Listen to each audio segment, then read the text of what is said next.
Here's what we got today. We got a Bissell big green commercial vacuum cleaner.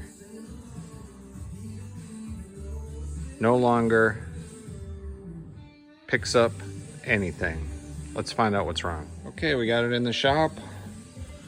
Let's see. You turn it on. Oh, it's like no spinning. Motor runs, no spin. We got 4 screws down here. Let's take those out. See what's going on. All right, once that cover plate comes up, we can see we have a broken belt. Easy fix. That belt is, it fits Bissell upright 7910. It's part number 3031120. We've got the new part, and we'll put it in. By the way, yeah, this one doesn't look too bad, but you can clean that out. You can remove the brush and clean that area out.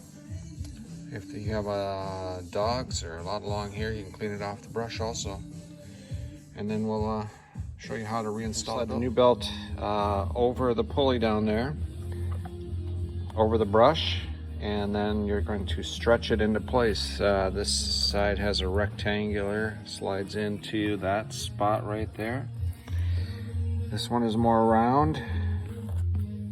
And we're going to pull it, stretch it, and put that into that spot right there. All right, we'll be right back. There it is installed.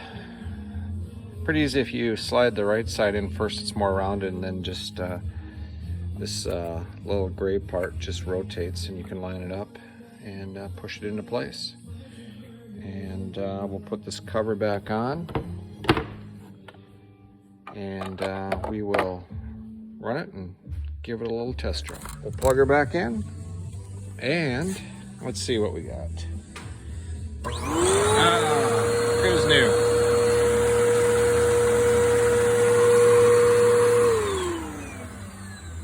All right, I'll put a part number in the description here. Otherwise, easy fix. Take you 5 minutes.